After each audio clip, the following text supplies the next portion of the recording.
No, because money was a little bit tight when it came up time for renewal. We were kind of in a pandemic, and I got you. and I was trying to help my daughter out with, things for her baby. So I was like, case of diapers, Right. name in the book.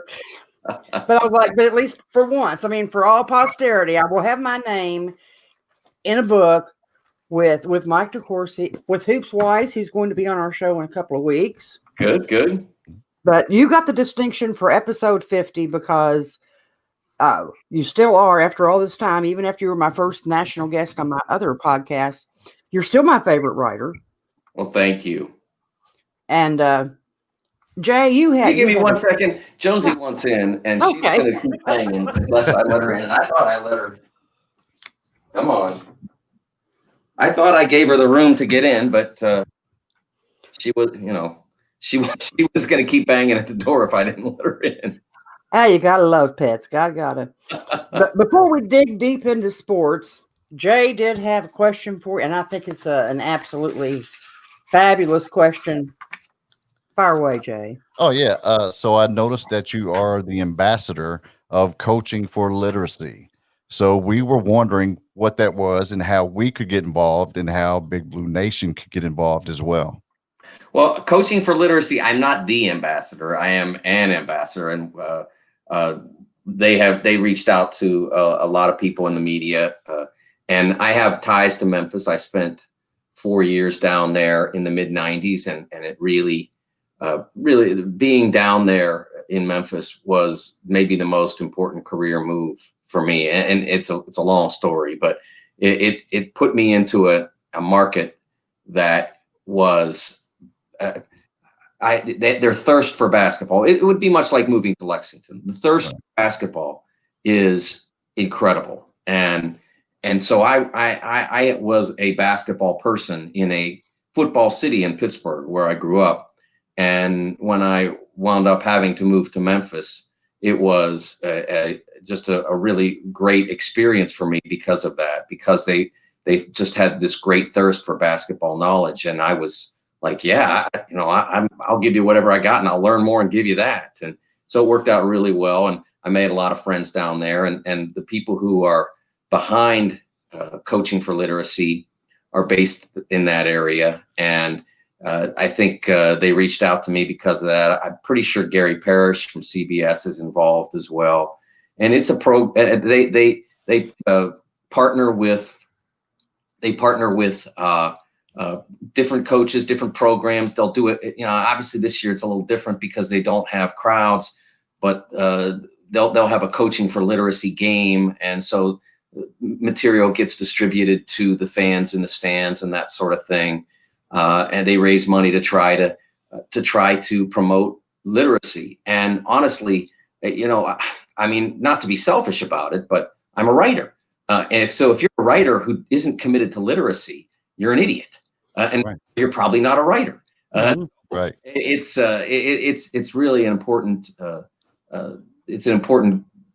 program and project to be a part of. And they don't really ask me to do much other than to retweet some of the material that they put out, that sort of thing. They're a terrific group, and proud to be involved with them. And I think they do wonderful work to try to help bring about the promotion of literacy in young people, especially underprivileged young people. And I think that literacy is maybe the biggest ticket to success, to a successful life as you can have. Right. I think in Kentucky, especially, there's no secret that we habitually rank in the bottom 5 educated people. I won't say it's embarrassing, but a lot of that, because we have so many kids, especially in the eastern and southeastern part of the state, that just don't have resources. And they don't have access to that. So I think this would be a great opportunity, if nothing else, for the Big Blue Nation to make donations to help maybe expand this more into those areas that are, especially right now, that not all of them have internet access. So this remote learning has been a huge challenge in a lot of areas. And I think we just thought this would be a good thing. We could hear you talk about it, share that with our listeners, and let them know to go to coachingforliteracy.org and maybe make donations and see what we can do to get it spread. Because like I said, you said it perfectly. If you're a writer and you're not for literacy, Right. you ain't a writer. Right. How do you feel about the Oxford comma, by the way? I am opposed to the Oxford comma. I'm an AP stylist. I'm a journalist, so.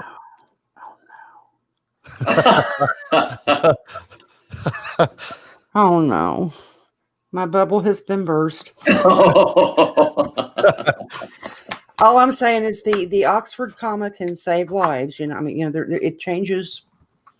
Things can be changed. Anyway, thank you for that. And that's keep retweeting that stuff. Tag us from time to time. We'll be sure to get it tweeted around to the Big Blue Nation as well. I'll make sure that the people from Coaching for Literacy are aware of your interest and reach out to you. That would be fantastic. It's such a worthwhile cause, and especially right now, so it's just something very needed. Absolutely. Now we're going to go into something really, really wild here. We're going to talk sports.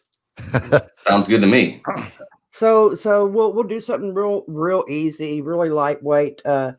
I've heard there's a game Monday night, a football game.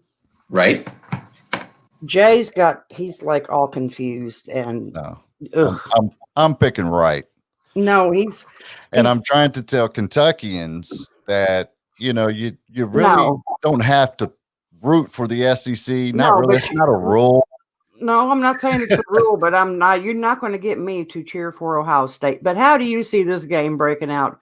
Does Ohio State have a legitimate shot against this particular Alabama team? I think they do. I think what has to happen for Ohio State to be successful in the game, first of all, Justin Fields has to be reasonably healthy and has to stay reasonably healthy during the game. So that means trying to keep him as protected as possible.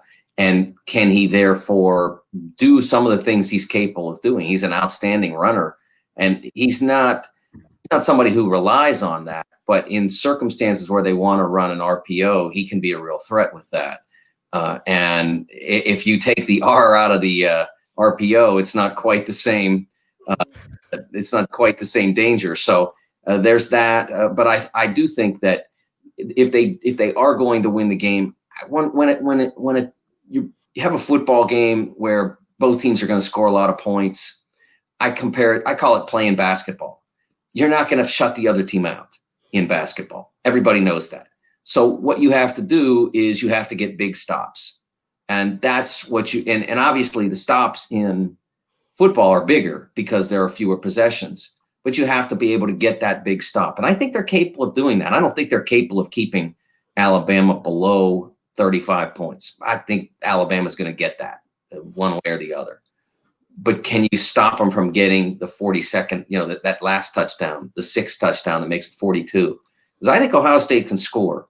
I think they showed that against Clemson. I'm not sure Clemson's defense is as good as Alabama's, probably not, but they showed that they can score with anybody. I mean, they were making big plays. They were making long drives. So I think they can do that. And I think they have the capability of getting that big stop. And so that's why I think, I picked Ohio State. I was the only one from Sporting News who did. We had a panel of, I think, 5 of our staffers who picked, and all the other 4, especially Bill Bender, who is our college football expert, picked Alabama. But I will say this, that in the semifinals, I was the only one who had both games right. All the other selectors went with Clemson. I went with Ohio State in that one. I got that one right. So that doesn't necessarily carry over, but at least I know that I'll finish my college football picking for 2020 with a winning record. Yeah, but you're against the Oxford comma, so you might not be a reliable source at this point. I just don't know.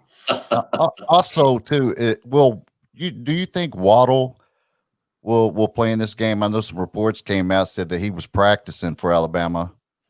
Do you see him playing? It's hard for me to say because I don't know what his health situation is, but I do think there's a utility in the idea of him practicing, because now that's something else that Ohio State has to think about. And that's always, anytime when you have a limited amount of prep time, even if it's an extended prep, you still have a limited amount of prep time. And anything that you devote your time to that turns out not to be part of the game is wasted time. And so if he's not available, you've still served a purpose by saying that he might be. And if he is available, he's a fantastic player. And now you've got two ridiculously good wideouts on the same team. And he may be a bit rusty, but even as a decoy, he's still a phenomenal value. So his entry into the news this week has multiple possible benefits. And the only negative would be is if he played and dropped balls, which I doubt would happen. So I think that having him as a possibility even is an aid to Alabama. Well, here's Jay and I talked about this before the season started when we didn't know if there was going to be a season. If there was a season, how long would it last? And of course, it lasted longer for some than others, started later for others than some. But because of the whole unconventional nature of the season, do you think that whoever does win Monday night, do they get an asterisk next to their national champion designation? When we were in advance of the NBA and NHL resuming their activity, and so this was probably in June or July, I wrote a column that not only should they not get an asterisk, they should get an exclamation point, because they've been through something. And we obviously have had the Dodgers get this now. We've had the Lakers get this now. We've had the Tampa Bay Lightning get this. We had the Columbus Crew get it in MLS. They get their exclamation point because they've been through something that no team in the history of our organized professional sports, with the exception of baseball, which has been around since the late 1800s, but we've never had a pandemic before. And so since 1918, and there was no NFL then, there was no NBA. The NHL was really not a factor at that point. There was no MLS. College sports were there, but they didn't even have an AP poll yet. So no one's ever been through really what they're going through now to win a championship. So if you win a championship in this year, what you've achieved is you have managed to get to the end of the season, which is a victory in itself. You've managed to be the best of those that did that. So I think without a doubt that the idea that these teams deserve some sort of mark to say you're less than. No, I'm not buying that at all. You look back and through football, through professional sports history, there have been years. NFL's had these years. Major League Baseball's had these years. NBA and NHL, they've all had these years that were truncated by labor strife, whether it's a lockout or a strike. And I can tell you, you may remember that the Washington football team now has won multiple Super Bowls or whatever the number it is, but you probably don't remember which of those was in a shortened season. You'd have to probably look it up. And so I think that's that from that standpoint, it's really not that important that you played fewer games.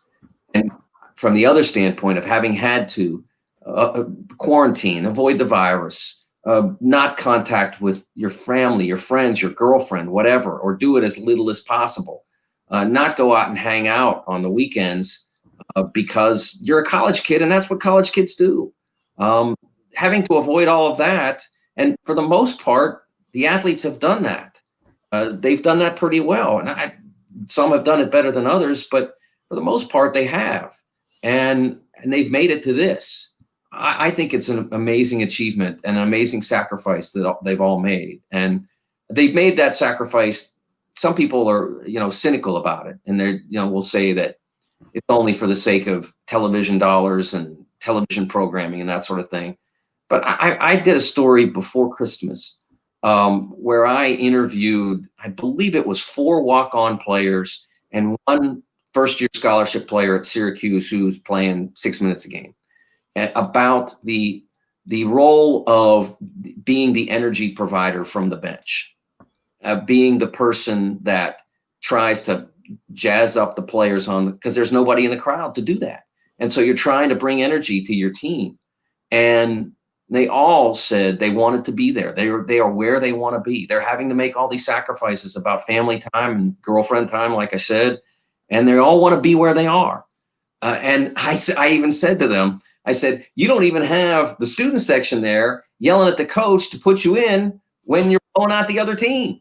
But they want to be there. And I think that's really being underrated by a lot of people in the media, what those young people are going through. There's too many people saying they shouldn't be playing.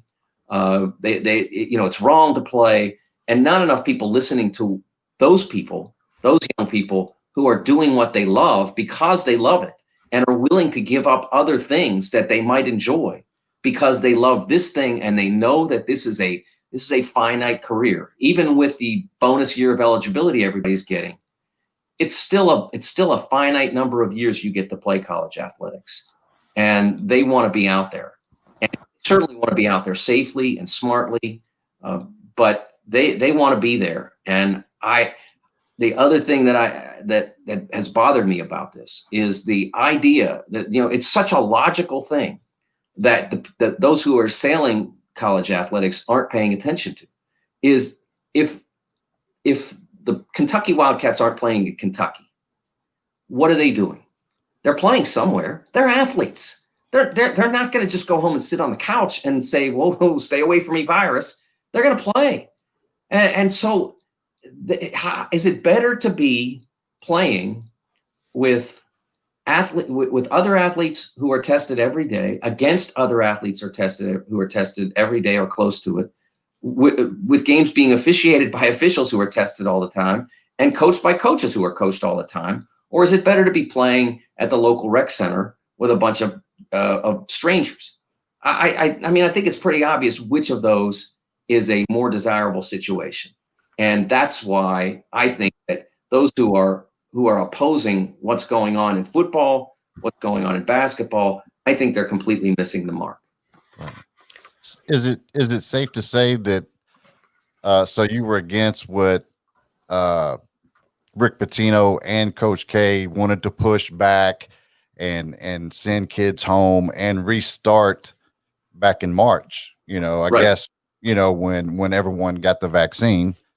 Yes, right. So but everyone's not going to have it by March. We already know that. Yes, that's one of the reasons why I was opposed. I thought that it would be wonderful if we all could, 350 million of us could be vaccinated by June would be a dream. But it was a fantastic proposition. It was not going to happen. And we wound up at 10. We were expecting to have 20 million vaccinated by the end of calendar year 2020. We got less than 10% of that, which is less than 1% of the population. So the idea that delaying what was missed in the proposal to delay is that since Thanksgiving and continuing on to mid-January in some places and all the way into February in some schools, there are no students on campus. So there's less opportunity for interaction, therefore less likelihood that they're going to confront the virus. And I don't know this for a fact, but I think based on anecdotally, some of the programs said, you know what, we're sending our people home for Christmas. And I think those are a lot of the programs that are having problems right now. We were going down. We were getting fewer programs that were interrupted as we got toward the third week or fourth week of December. And now we're starting to tick up a little bit. What do you know, a couple weeks out from Christmas. So I think that was a mistake. I know it's hard. I know what's going on is hard, but we're all making sacrifices to some degree. And again, the athletes who are involved in this are making sacrifices for which they not only are volunteering, they're volunteering eagerly. Well, I can take that as a segue into basketball and to Kentucky. You said the state of Kentucky, so I'm really smooth with this. What we've had, of course, it's been well documented. We had a really rough beginning, going 1-6, but we've got 2 games in a row. They're not great margins of victory. There was the double overtime. There was the 3-point win Tuesday. See, it's been Saturday for like Yeah. 11 days in a row now. So I get really because so it was Saturday number 9. We played Vandy. And so I'm seeing these things come together. Of course, now I know that Keon Brooks has now been cleared to play as well. Happy to hear that. That just got at maybe a couple hours before we came on air. He got medical clearance, so that's good. But one of the things that we have a lot of fans, that coming down hard on those kids, and people would say like, well, this is a pandemic. Everybody's dealing with a pandemic. Well, maybe so, but my thing was not every team has dealt with it the way that Kentucky has, which they have stayed in a little bubble essentially, except when they go to play a game, they've stayed. They're there in the lodge, they're in the craft center, and we know that's just across the parking lot. That's what they do. They don't go anywhere else. And part of the reason of coming to Kentucky, you get Big Blue madness. You get 23,000 in the stands every time you play at home. You get usually 4,000 or 5,000 in visiting arenas when you go play that are just Kentucky fans. You have this constant parade of adulation. All these things are going. And you usually have at least 2 or 3 players that have been there that maybe they weren't stars, but they've had playing time and experience. We had none of that this year. Yeah. I said that, and I'm told I'm kissing Cal's butt. I'm rooting for the virus, by the way. If I think we should be cautious, and some say I'm rooting for the virus. The minds go strange, but I think when you handle it, put a tight rein as Kentucky did, I think that impacts the players. I mean, and like I said, when you're expecting the bright lights and you don't get them, would you agree at all that could have had some impact on their adjustments? I think so. I think the biggest adjustment, Michelle, is there was no exhibition game 1. There was no exhibition game 2. There was no blue-white game that at least gave you a chance to play in public in front of, with some degree of competition. They had some runs in that combine, but it wasn't quite the same. They had a shorter, truncated schedule, and what they truncated was the games against the mid and low majors that might have come to Kentucky for nice paydays from the 23,000 people, and the fact that the game would be on the SEC network or whatever. And so they lost that ability to wade into the water. They went straight into the deep end, and they didn't sink right to the bottom. I mean, the Richmond game was not a blowout. It was decisive. It wasn't a blowout. The Kansas game, they should have won. If they guard 3 ball screens better, they win the game. 3. They gave up 3 threes in the final 5.5 minutes, and that was the decisive part of the game. And that's against a team that right now on my last bracket was a number 2 seed in the tournament. And then, obviously the one game for which they deserve criticism, and it's completely warranted, was the Georgia Tech, because they surrendered. I don't like to use the Q word, but they surrendered. And that's the one game in which that happened. And it looked like they were going to do that in the Notre Dame game, and it would have been easy to do it and almost understandable because that game was done, and they almost won the game. So look, they are not what you hope this team would be. And maybe Keon can change some of that back. I mean, they've won 2 in a row. Being realistic about the 2 victories, look, they had Dontaie Allen come out and make 6 threes, and they still had to go to double overtime to win. They played Vanderbilt, which is the least of the SEC teams probably, and they were at home, and they still, basically had to defend a buzzer shot to win. So it's not, I mean, the progress is there, but it's not enormous progress. There are personnel issues with the team, with Terrence Clark injured, missing the game. He's a guy that you'd hope by now would be a significant contributor. Brandon Boston is really struggling with the adjustment to high major basketball. I know he's a talent, but he is a long way off from being a contributing player, let alone being a highly successful player. So you're having to rely on players that maybe aren't as gifted as the ones that you've had in the past, or even the 2 I just mentioned. And of course, Keon, who coming into this year was booked to be your best player. He's really, really talented guy, a really together guy. It closed last year great. Everything was on course for him to be the number one option on this team. And he doesn't play the first, 9 games now, 8 games. So I guess it's 9. They're 3-6. Yeah. I had to know what the whole record was. Yeah. That's a huge blow to that team for them to absorb. And I don't buy booing Brandon Boston, because I'll tell you why. If he were still doing the same things in the Vandy game that he was doing, maybe in the early part of the Notre Dame game or the Kansas game or whatever, I could understand you being frustrated with him not, him still taking, basically jacking shots. One pass and boom, what did he took a shot? Why? That was happening. And now it's not. Now he's passing the basketball. He's not giving you much, but he's not hurting you much on the offensive end. Defensively, he's got a long way to go. He should be a significant defender. And he's too easy to get past. He doesn't really seem to understand defensive positioning yet. But I still think that he's a guy who can become a productive player, a very good player. And I don't think that you boo a college player in their 9th game. No, I mean, no, not unless he does something untoward, and not being great is not unforgivable. I don't buy that at all. I don't think there's any excuse for booing that young man at that point. They'd never booed Rashad Caruth, and he did a lot of negative things on the court. Not once does he get booed. I didn't want to put when I say you boo a kid for punching somebody or something, and I'm not saying that Brandon would ever do that, but right. You boo somebody for, you don't boo them because they're not. And they didn't even boo him for that when he did. Right. So, I think I was disappointed in that. And there are people who are, I had this conversation a few weeks ago. One of the things that we do in modern media, is we focus on the people who have the most controversial position, the most controversial opinion, whether there's any credibility to it or not. And if your position is that John Calipari has not delivered enough success to Kentucky, then you should be a fan of another team. It's that simple.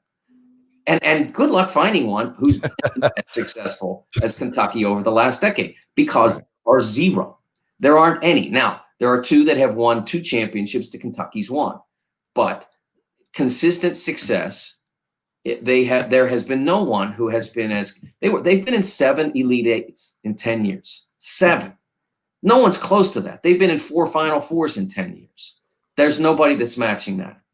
They've won the conference. They've won the conference tournament. They're always interesting. This is a bad year. This is a disappointing year. Maybe they can rescue it. If they can, it'll be one of the most impressive things he's done. And he's done some pretty impressive things, because I'm not seeing the progress that would be necessary to rescue it. And again, I'm hopeful that Keon provides the boost that they need, because I really like the way he plays. I have huge respect for him as a player. And I got a chance to talk to him over the summer for a project I was working on. He was delightful, really fun to talk to. So I hope he completely turns them around. But I don't buy that the prototypical Kentucky fan is unhappy with the John Calipari era. I just don't buy it. I buy that they're unhappy with this team because they're 3-6. But I will tell you this, and I've said this before, and people may get tired of it, but if they had Texas Tech's schedule, no one would be talking about it. Texas Tech is now 1-3 against high major opponents. They've lost almost every game against anybody they played with a pulse, and they're still ranked in the top 15 in the polls. And so it just shows you how having the schedule that Kentucky's had with the nature of the roster that they have has impacted what's happened. Now, some of that's, all of the schedule is on Cal. He built it. He knew going into the year that they had to play Louisville. They do that every year. They had the Kansas game in the Champions Classic. They had a game in the CBS Sports Classic, and they had a difficult game in the SEC game, the SEC Big 12. So that's 4 tough games. You only have in this season, I think it's nine possible windows for non-conference games. So when you make that phone call to Richmond, man, you're just asking for trouble. They had 5 returning starters for a team that runs a Princeton offense. You want to do that in your second game? I mean, you're kind of asking for it. You played Georgia Tech. You played Notre Dame. Why? I mean, you could have played Murray State and Austin Peay or whoever, and you probably would have won the games, and you'd be sitting there at 6-3, and nobody be yelling at you. Well, the stereotypical Kentucky fan, I can say this being as I'm the elder of the two hosts here, the elder by a bunch. But what you hear, and I mean, you get it on at least one call-in show a week, depending if it's the coach's show or KSR, you're going to get somebody every day, and it pops in on all the Facebook things. Well, I've been a Kentucky fan since 1952, and by gosh, I ain't a fan of the coach. The program's bigger than the coach, and I'm sick of these one and dones, and you can't get to know the players, and he just wants them in the NBA. He don't care if we get another championship, and I'm just about done with that. Is that pretty good imitation, Jay? Yeah, it's dead on. Dead on. It's part of it right now. But that, like I said, I think that is an extreme opinion. I know it's not. I know it's not isolated, but it's not. I do not buy that. That is the common opinion among Kentucky fans. I obviously they want to be in the Final Four again. It's been since 2015. But look how close you came. You lost on a buzzer and overtime. I mean, it happens. And would you love to have the buzzer shot back? Of course. Would you? Maybe. Hey, if one more jump shot drops in regulation against Auburn, you're there, and you might have won the doggone thing. It's a disappointment. There's no question about that. But if you're not in that game, you can't win that game. And nobody's been in that game more than Kentucky during Cal's decade. I know Kentucky fans better than I do, but I know sports fans, and the ones you hear the most are the ones with the most extreme opinions, and they are the ones who get the most attention. And I think that obviously, again, this season is a different element because it's been as unsuccessful as it has been. But if you had on your team Zion Williamson 2 years ago, I don't think anybody'd be yelling about one and dones, man. You'd be so happy you had Zion on your team.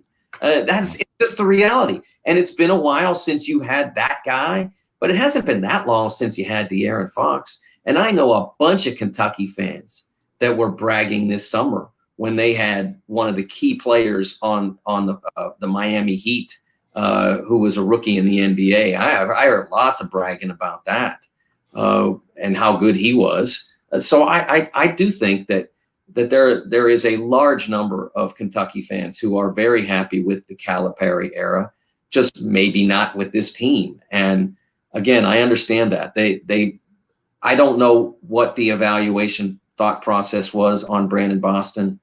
I don't know how, but they aren't the only ones who evaluated him at the level that he was. He was the number 4, number 5 prospect in a very respected class, a class that's produced a lot of really capable players around college basketball. And he is really struggling. And he seems not to have a great idea of how to translate what worked for him as a high school player into playing against legitimate college defenses. Right. Bouncing off of that, what does Kentucky need to do now to even make it into the tournament? Because of course we're hearing NIT chants and all of this, and a lot of people saying, well, we got to beat Texas, we got to beat Tennessee. Tennessee is getting beat right now by teams. They're down a little bit, but is it a must that we beat Texas? Is it a must that we beat Tennessee? Do we? Well, I need those. I think that I think the way Kentucky needs to approach this is that in order to get in the NCAA tournament, they need to get the automatic bid. And what's interesting about that is that not so much because I don't think I know there's going to be an NCAA tournament, but do I know there's going to be an SEC tournament? I suspect there will be, but I can't be sure about that. So if I'm Kentucky, the first thing in my mind is I got to figure out a way. Can I find a way to win this league in case I need to? In case I need to have the SEC regular season championship to be the automatic qualifier. Can I do that? And you're off to the right start. Obviously going to have to play a whole lot better than they have in those two games to beat, to finish ahead of Tennessee, to finish ahead of Missouri, to finish ahead of Florida and Alabama, which is really playing well. And I don't know whether they're capable of that, but I think that's the first thing that you have to think of. And if you aren't able to do that, then certainly you want to finish in a position that's close to that.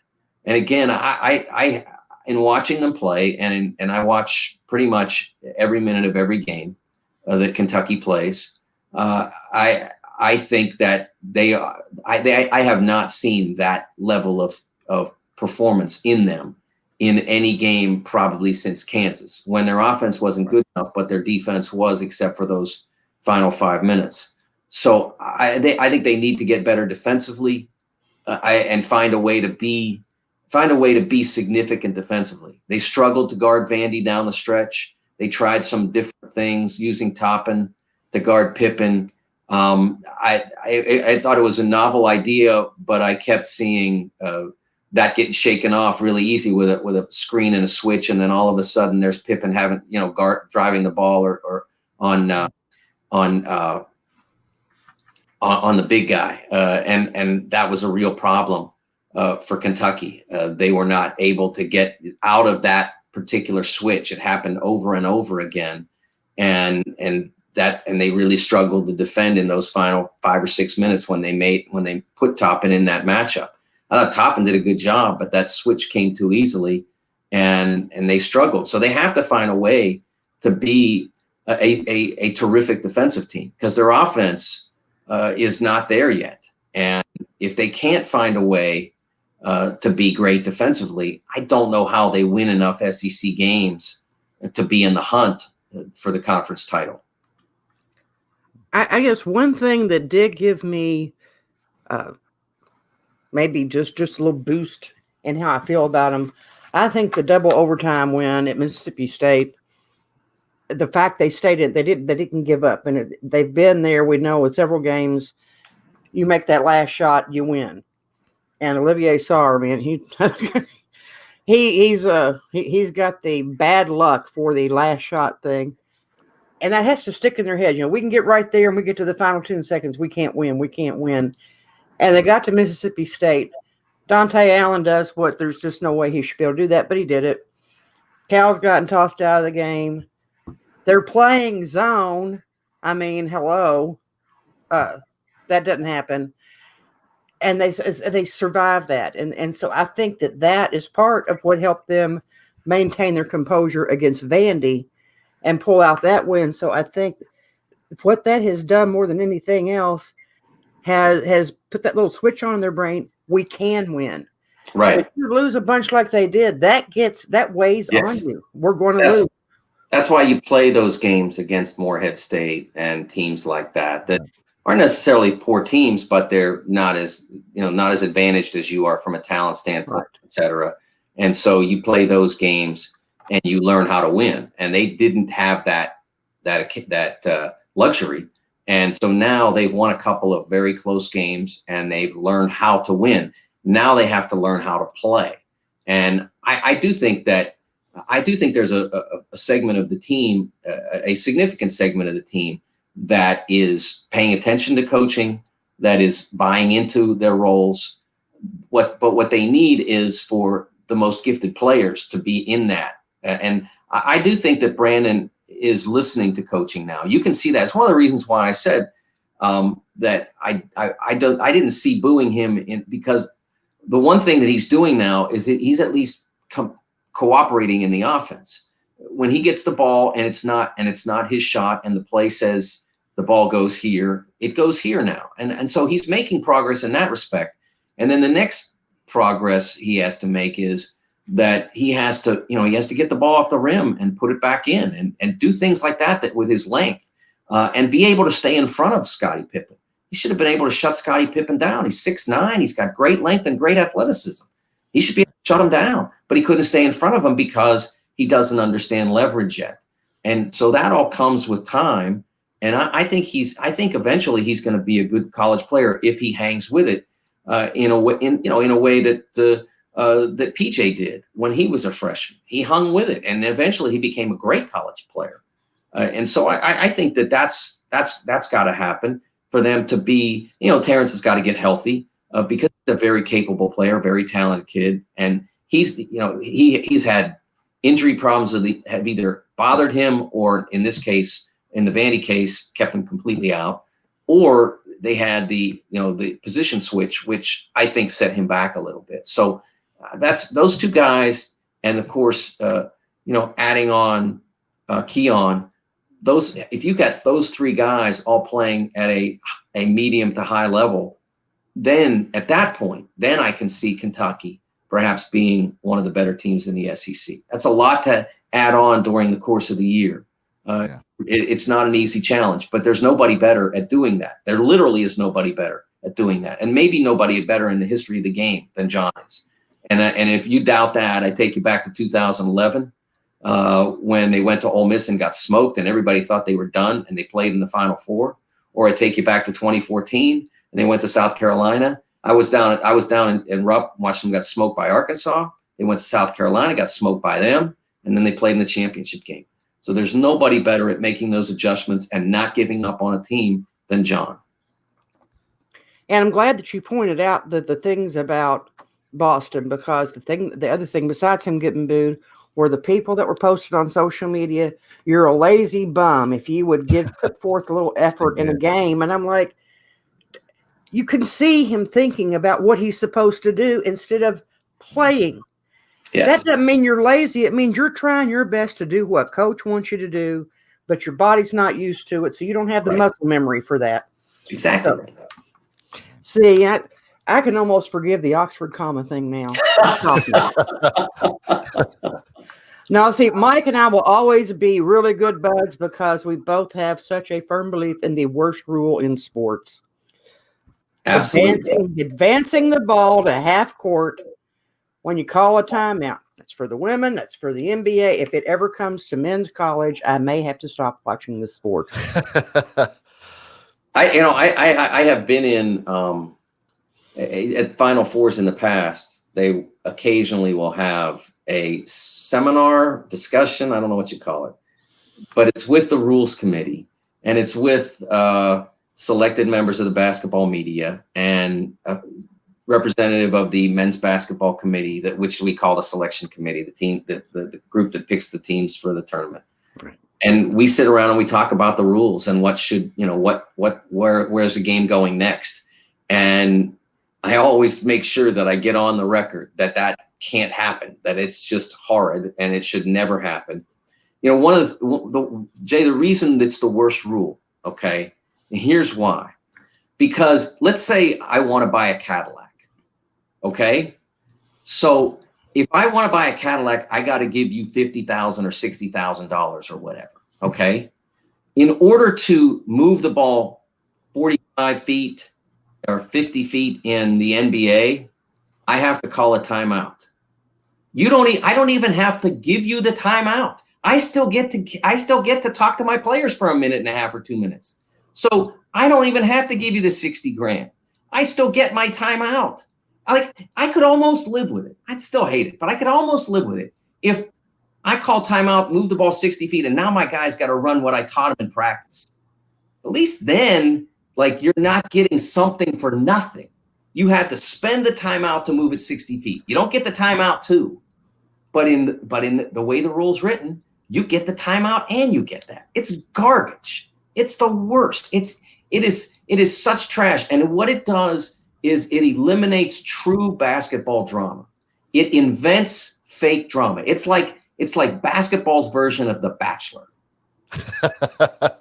Real drama is The Godfather, and that's Christian Laettner. I'm sorry, I won't use that one. Bryce Drew catching the ball and beating Ole Miss on that pacer play. It's Scotty Reynolds catching the ball on an inbounds pass that's tossed back to him, and then he drives it all the way up and he beats Pitt with a runner. I mean, that's what true, because there's 5 seconds on the clock, or there's 2.5 seconds on the clock, or whatever's on there, and you have to beat it in real time. You don't get fake 50 feet. You got to beat it in real time. That's the way the game is supposed to be played.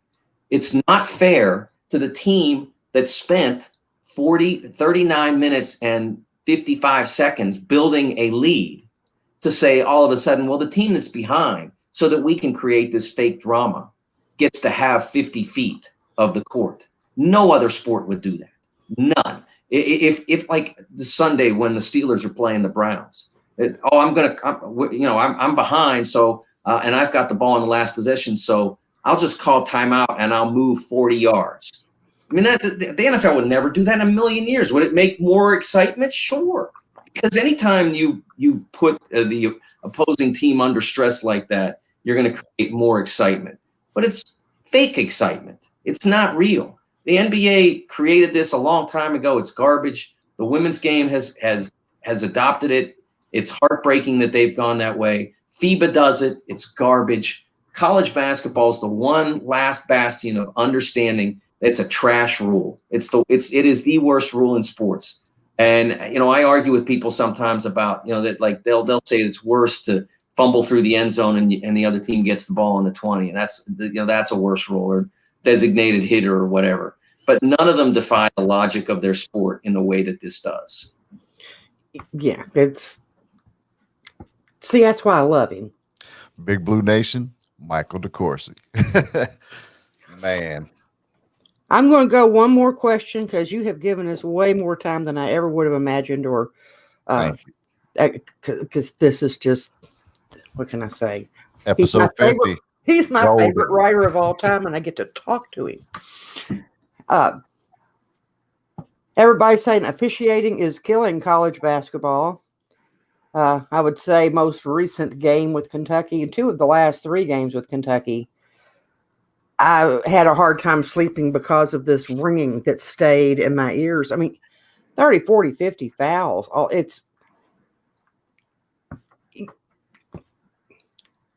I just don't. I mean, are we calling?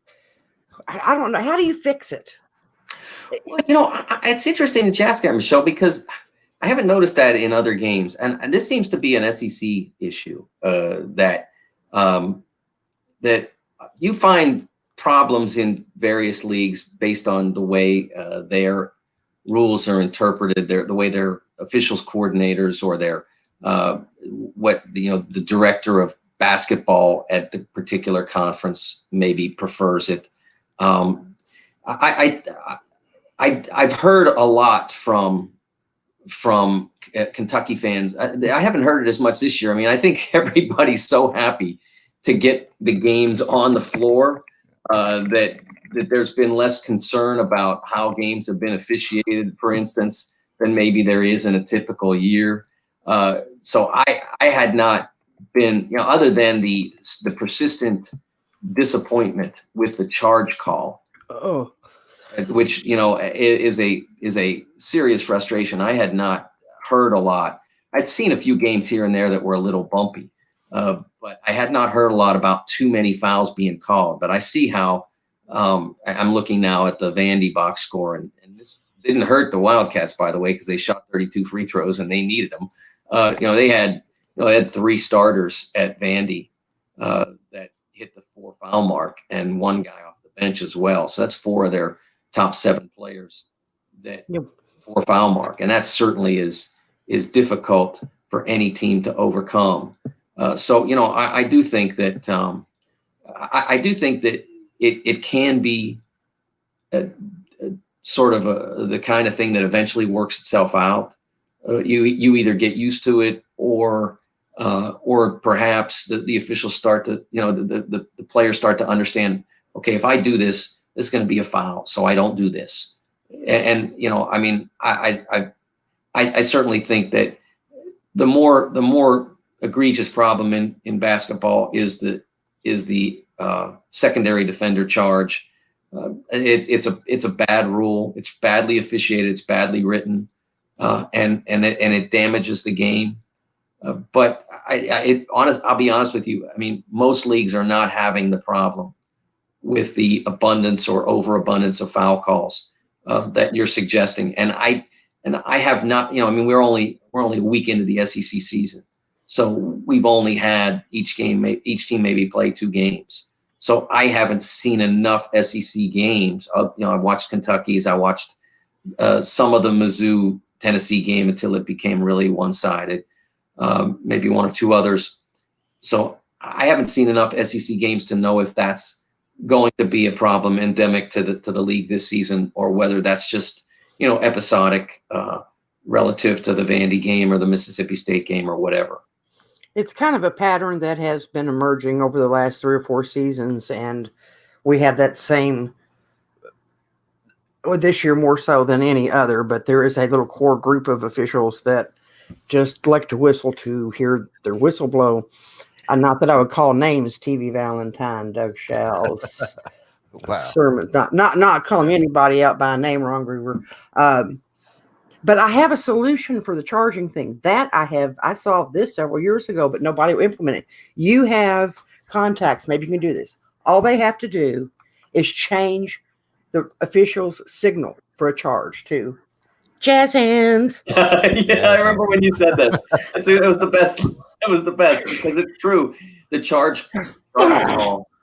I still remember when I was a young basketball writer. There was a great official named Dick Paparo, who I believe he was from Syracuse, if I remember correctly. He worked the Big East. He did a lot of tournament games. He was one of those guys who gets a lot of games. And Dick's name, he had a very deep voice, kind of gravelly, and so everybody called him Froggy.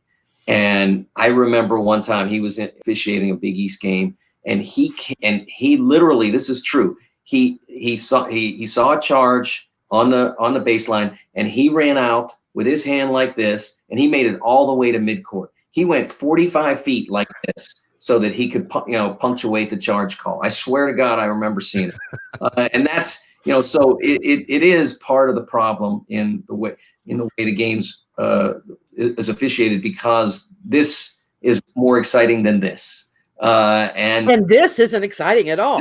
This is something they might not want to do as much. You're right. Not a lot of Bob Fosse's that are wearing. Could you see it now? Like, oh no, not a chart. No, I didn't see it. Yes.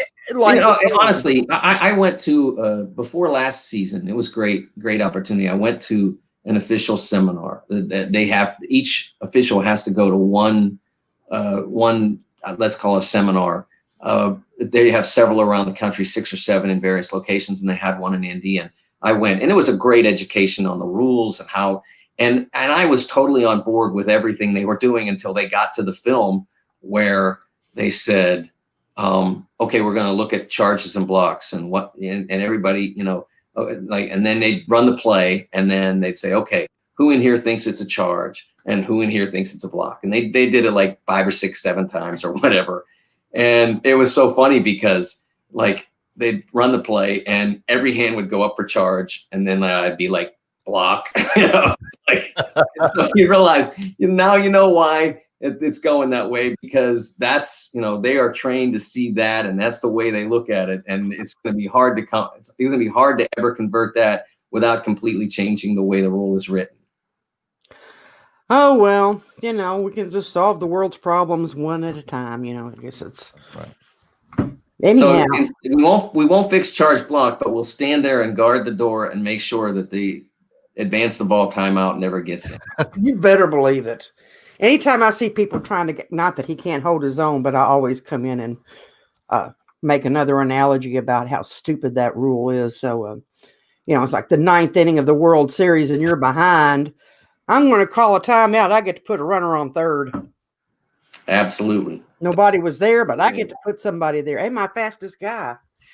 Yes, it makes more drama, Michelle, and that's all the justification one needs. Well, anyway, I shouldn't even have to say this, but if you want to read all of the great things that Mike has, and I'm telling you, it is quality content. I don't, and he sits there and smiles. I don't say that about a whole lot because even the times I don't agree with you, your arguments are so well laid out. You could almost pull me over there, but if I'm really, really strong, stick in the mud about something, but I see where you're coming from. But you do educate a lot of people. So you go to sportingnews.com and you can search Mike DeCourcy, find all of his great work. You can follow him on Twitter at TSNMike. When did they take thee off of Sporting News? I believe it was 2002, if I remember right. Maybe it might even before that. But we're actually, then I wouldn't be surprised if it made its way back in. I wouldn't be surprised. We'll see. We'll have them talk to Ohio State and take "the" off their name. You never know. Yeah. So I tell you what, thank you again so much. This has just been, well, for Jay, it's he's amazing. over there fanboying, yeah. Yeah, it's amazing. And I would like to note that episode 50, Mike DeCourcy. This episode, I was not told that I was wrong not one time, and it's usually at least 50 times. So. Well, that's because he hasn't talked very much. Right. He'll say something egregiously wrong. Okay, so Jay, how do you feel about the advance the ball timeouts?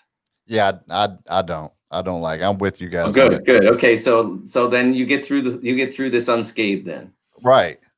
So yeah, I wouldn't touch that anyway. So I'm not going to. See, he normally I have actually little cue cards for when my goodness. Oh my goodness! I have it's madness. Yeah, I have like 50 ways to tell Jay that he is, wrong. I have people that hit me up on Twitter, Facebook, all social media, and go, "You're wrong, Jay. You're wrong on this." I'm like, I just told you happy birthday. Well, you're still wrong. You're wrong. Thank you so much for joining us tonight. It's truly amazing to have you on, and thanks for being humble enough to grace us with your presence. Appreciate it. Pleasure and an honor. Michelle's one of my favorite people. She asks, I'm coming. See, I did the first time I met him. He was at Rupp Arena. We were covering the same game. He's 2 seats away from me, and I'm like, oh my! And this is after I'd talked to him on Twitter for how many years. And I got so fangirled out, I never got a picture with him. But I took care of that in Indianapolis. There you go. For the game, I kind of wish I hadn't had to see in person, but that's okay. That was that Duke. Ugh. Yes. Ugh. Yes. Yeah. Jay was at that game. He happened to be up in the stands. That's before I knew him. I was touching the ceiling. I was at the very, very, very top. So was my media seat. It was awful up there. Anyhow. You have a very, very nice evening, great rest of the weekend, and everything else. And, I'll be seeing you on Twitter, Mike. You bet. It's great to talk to you, and congratulations on your 50th episode, and I look forward to seeing more. Thank you. Thank you.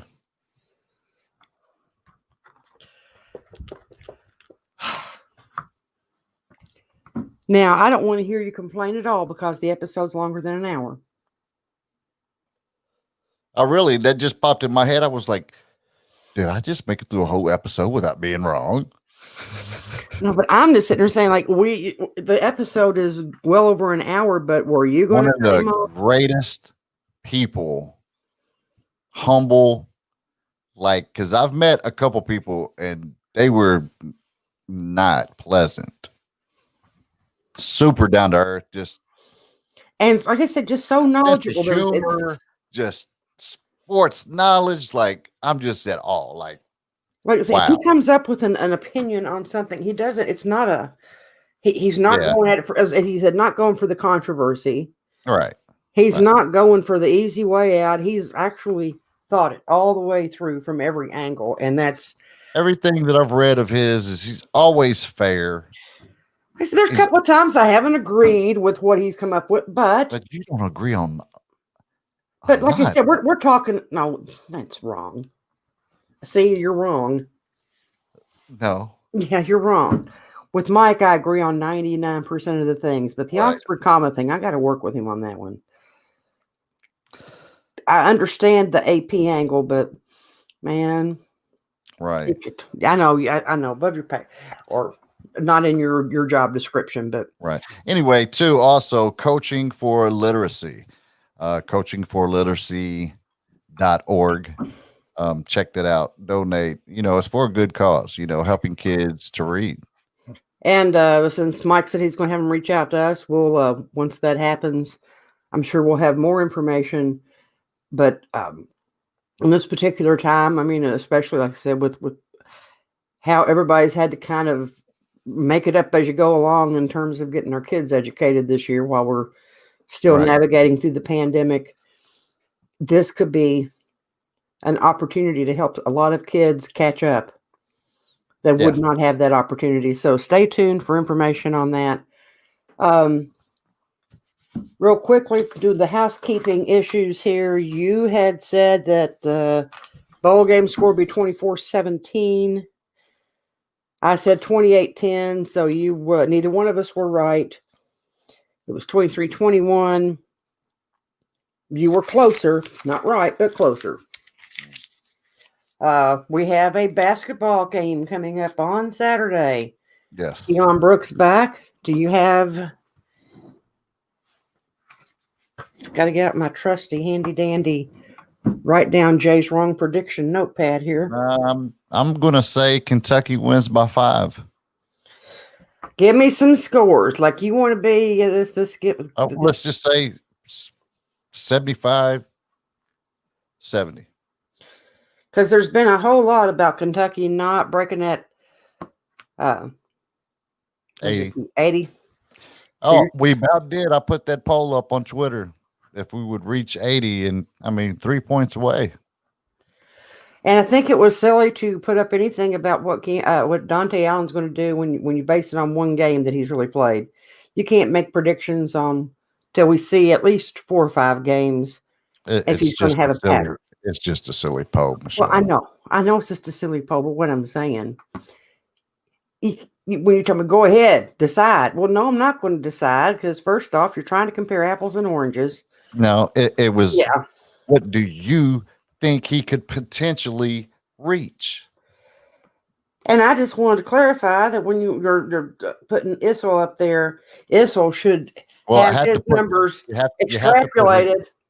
They should, and that's correct. You're right. I never said but you have to put the number one. You have to put the number one in the poll. But if you're going to put number one there, then you put an asterisk by it and say only 3 years, no 3-point shot, no SEC tournament.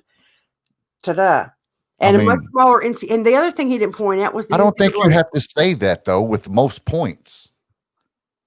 Sure you do. Every time somebody passes somebody on the scoring list, hey, he didn't have a 3-point shot. Hey, he didn't, anyhow. That's just how that is. I'm going to go with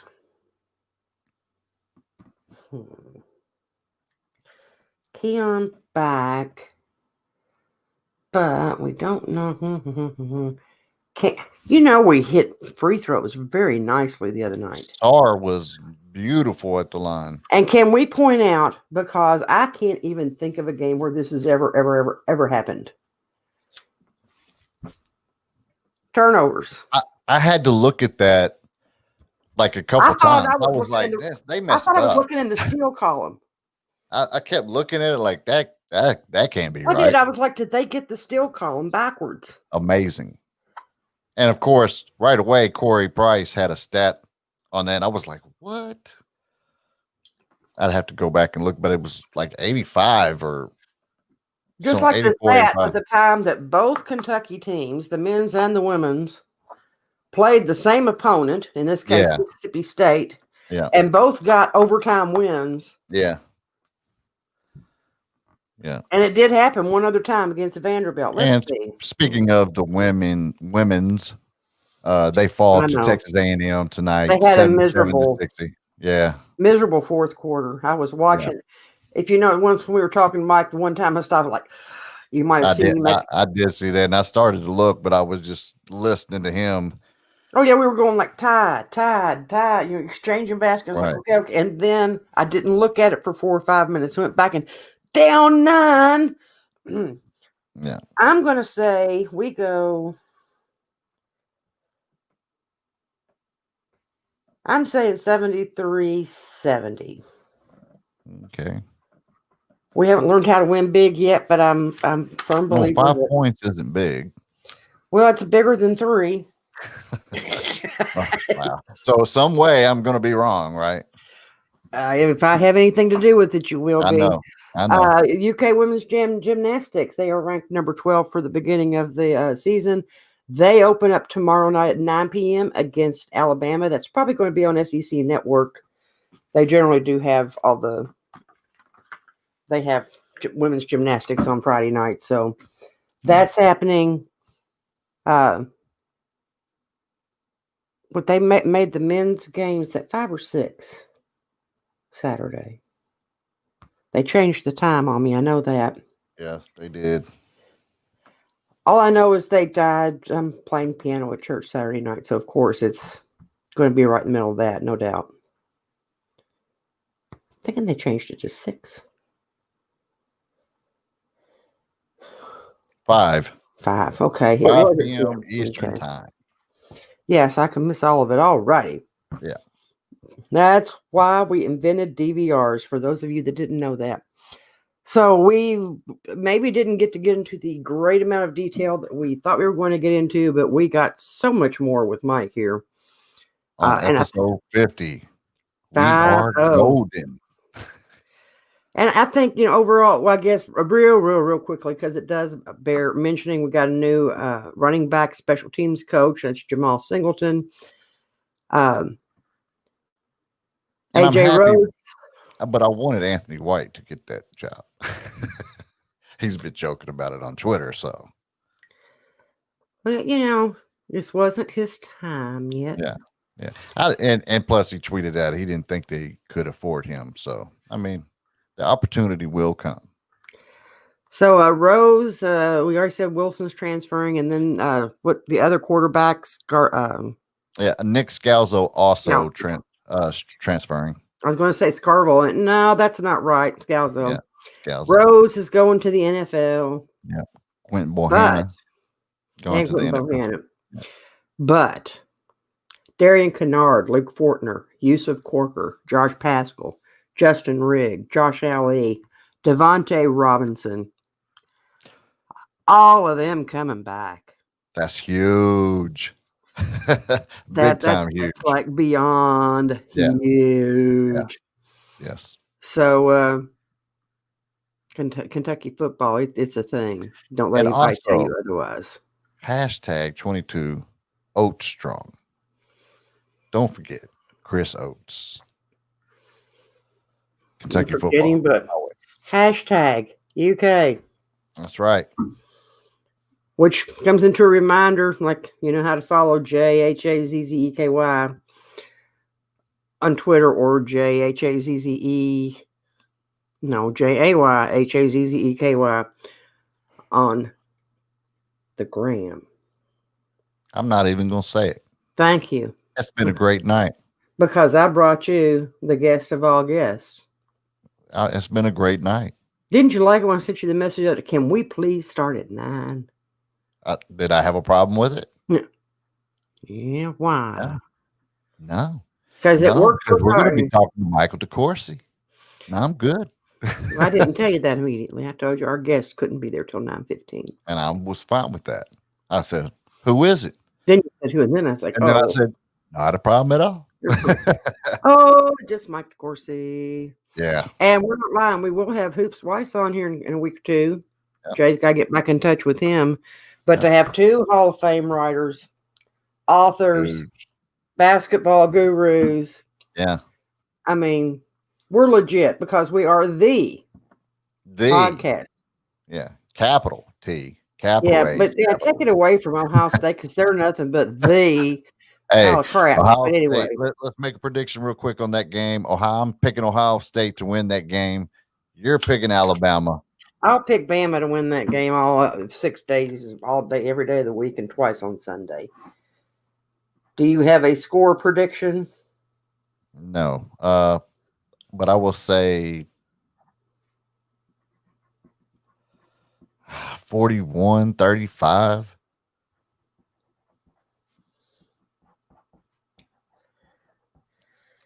And I said, and I'd also like to know that Ohio State. Just saying. well, you froze up for a second there, so I didn't hear what you said. I said I would like to note also that Mike DeCourcy also took Ohio State as well. Just because he did that doesn't give you anything. That doesn't score a touchdown. We'll see. And Nick Saban doesn't provide bulletin board material like Dabo. His daughter does, though. Did you see all that? She was pretty much, it put me in remind of Dabo running his mouth. Now Nick Saban's daughter running that mouth.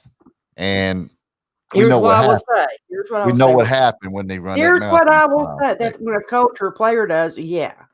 When their daughter does, she doesn't have any involvement in what makes the football team tick or anything.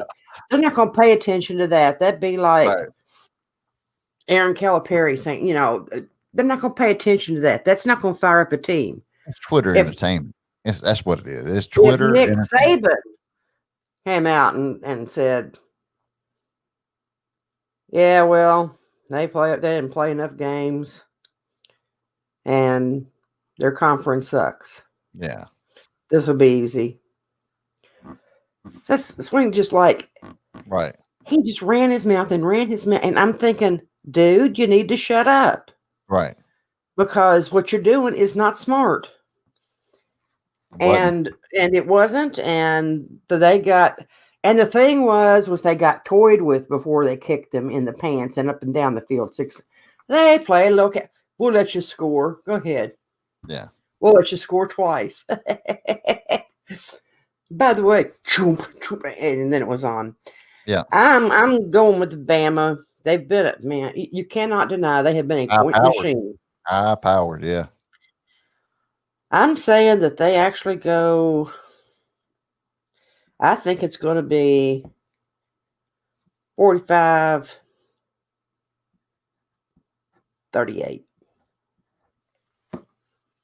I like it. Take us out.